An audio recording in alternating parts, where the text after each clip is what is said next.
महादेव कहते हैं कि अकेले जीना आ ही जाता है। जब साथ देने वाला इंसान ही बदल जाता है, जो चालाक बनकर दूसरों के दिल और जज्बातों से खेलते हैं। यकीन मानो एक दिन खुद खिलौना बनकर रह जाते हैं। कभी उनकी कदर करके देखो जो तुम्हें बिना मतलब के प्यार करते हैं। कभी कभी उनसे भी दूर हो जाना पड़ता है जिनके साथ हम जिंदगी गुजारना चाहते थे। जिसके लिए आप जरूरी होंगे, उसके पास आपसे जुड़े रहने के कई बहाने होगी, और जिसके लिए आप जरूरी नहीं होगी, वह दूर जाने की हजार बहाने बता दे कि इंसान दूसरों से मिली इज्जत और अपनों से मिली बेइज्जती कभी नहीं भूलता। रिश्ते वही अच्छे होते हैं जहां समझ होती, समझौते नहीं। अकेलापन मूर्ख इंसान के लिए नर्क जैसा होता है और समझदार इंसान के लिए स्वर्ग कैसा होता है, बात करने का तरीका ही बता देता है कि रिश्तों में कितनी गहराई और कितना अपनापन है। जो आपकी खुशी के लिए हार मान ली, आप उससे कभी जीत नहीं। सबसे बुरा तब लगता है जब आपकी कोई गलती नहीं होती, फिर भी आपको ही गलत समझा जाता है। कम बोलने वाले सिर्फ उन्हीं के सामने ज्यादा बोलते हैं जिन्हें वह दिल से पसंद करते हैं। आप किसी के लिए चाहे अपना वजूद भी दांव पर लगा दो, वह तब तक यह आपका है जब तक आप उसके काम के। जिस दिन आप काम के नहीं रहोगे या कोई गलती कर दो, उस दिन वह आपकी सारी अच्छाइयां बुलाकर आपको अपनी औकात दिखा देता है। आजकल के मोहब्बत कुछ यूं फसाने, जो जितना झूठा है लोग उसी के दीवाने हैं। बुरे वक्त में एक अच्छी बात होती है, जैसे ही आता है ना फालतू के लोग आपकी जिंदगी से अलविदा हो जाते हैं। बुरा वक्त तो एक दिन बदल ही जाएगा, लेकिन बदले हुए लोग हमेशा याद रहेंगे और कोई उम्मीद ही नहीं है। जिंदगी में बस जो चल रहा है, जैसे चल रहा है, चलने दो। हम वह है जो हमें हमारी सोच नहीं बना है। इसलिए इस बात का ध्यान रखें कि आप क्या सोचते हो। हम सब एक दिन याद बनकर रह जाएंगे। इसलिए कोशिश करना कि एक अच्छी याद बनकर इस दुनिया से चाहे लापरवाही भले ही है, पर वह करो तो लोग सस्ता समझ लेते हैं। मिट्टी का गीलापन जिस तरह से पेड़ की जड़ों को पकड़कर रखता है, ठीक उसी तरह शब्दों का मीठा पर मनुष्य के रिश्तों को पकड़कर रखता है। जीवन की किताब का हर पन्ना बेमिसाल है। कुछ में उनकी याद है, कुछ में उनका ख्याल है। मेरे रिश्तेदारों ने मुझे कहा खुद पर की करना।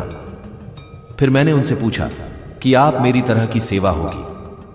खामोशी से भी नेक काम होते हैं। मैंने देखा है पैरों को छांव देती इंतजार। अगर लंबा हो तो चलता है, पर इंतजार करें। तब आपको अपने वर्तमान में ध्यान केंद्रित करने की जरूरत होती है। आज के जमाने में ज्यादा अच्छा होना बिल्कुल भी अच्छा नहीं है। किसी के लिए इतना भी क्या टूटना कि खुद के लिए मुस्कुरा ही ना पाऊं। कितनी अजीब बात है ना, लोग कुछ पल खुश रहने के लिए पूरी जिंदगी दुखी रहते। जिंदगी है तो आसान कैसे होगी, और अगर आसान होगी तो फिर जिंदगी कैसे होगी। एक गांव में किसी आदमी के पास बहुत सारी गाय थे। वह गायों का दूध बेचकर अपना गुजारा करता था।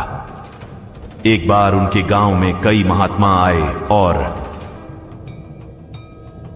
वहां यज्ञ करने लगे और वृक्षों के पत्ते पर ओम नमः शिवाय लिख रहे थे।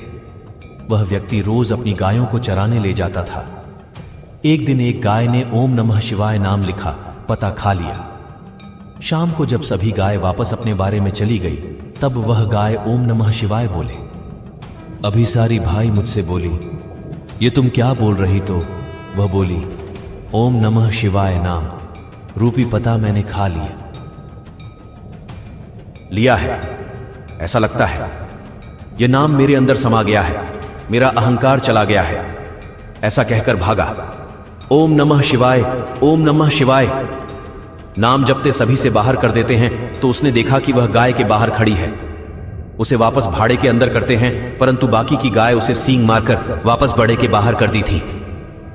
उस व्यक्ति को कुछ समझ नहीं आता कि सभी गाय से दूर क्यों कर रही है। इसे कोई बीमारी तो नहीं हो गई? कहीं ऐसा ना हो कि गाय के चक्कर में मेरी सभी गाय बीमार हो। वह व्यक्ति रात को उस गाय को जंगल में छोड़ा था। जंगल में वह एक चोर को वह गाय मिलती है। वह उसे दूर गांव में ले जाकर किसी किसान को भेज देता है। वह किसान भी देखता है कि यह गाय सारा दिन ओम नमः शिवाय, ओम नमः शिवाय जागती रहती है। अब किसान उस गाय का दूध बेचकर अपना गुजारा करने लगा तो ओम नमः शिवाय के नाम के प्रभाव से उस गाय का दूध अमृत समान हो गया। दूर दूर से लोग उस गाय का दूध लेने आने लगी और उस किसान के घर के हालात सुधरने के मंत्री वहां से गुजर रहे थे। तब वह किसान के घरों के किसान ने उन्हें उस गाय का दूध पिलाया। वह दूध पीकर मंत्री किसान से बोले, हमने ऐसा दूध कभी नहीं पी। किसान बोला, यह तो इस गाय का दूध है जो सारा दिन ओम नमः शिवाय, ओम नमः शिवाय करती रहती है। उस गाय को देखकर मंत्री हैरान रह जाते हैं और वापस महल को लौट आते।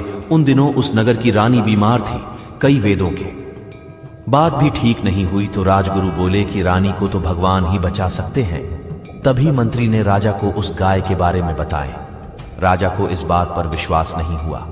वह मंत्री के साथ किसान के पास पहुंचे और उस गाय को देखकर हैरान रह गए। राजा किसान से बोले, यह गाय मुझे भी। किसान हाथ जोड़कर राजा से बोला, महाराज, इस कार्य के कारण मेरे घर के हालात ठीक हुए।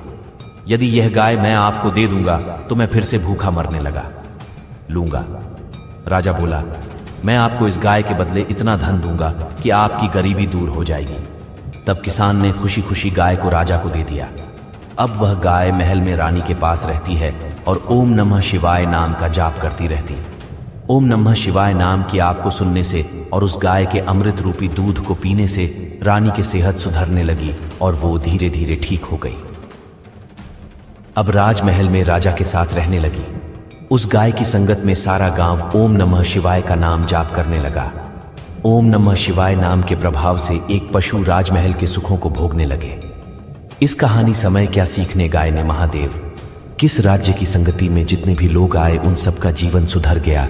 इसलिए ऐसी संगति चुनी है जिससे आपका जीवन आगे बढ़े और ऐसा व्यक्ति बने जिसकी संगत में सब रहना चाहिए और आपकी संगत का असर दूसरों पर अच्छा प्रभाव वाले। दोस्तों, आज की वीडियो में बस इतना ही। मिलते हैं अगले वीडियो में, तब तक अपना ख्याल रखिए। हर हर महादेव।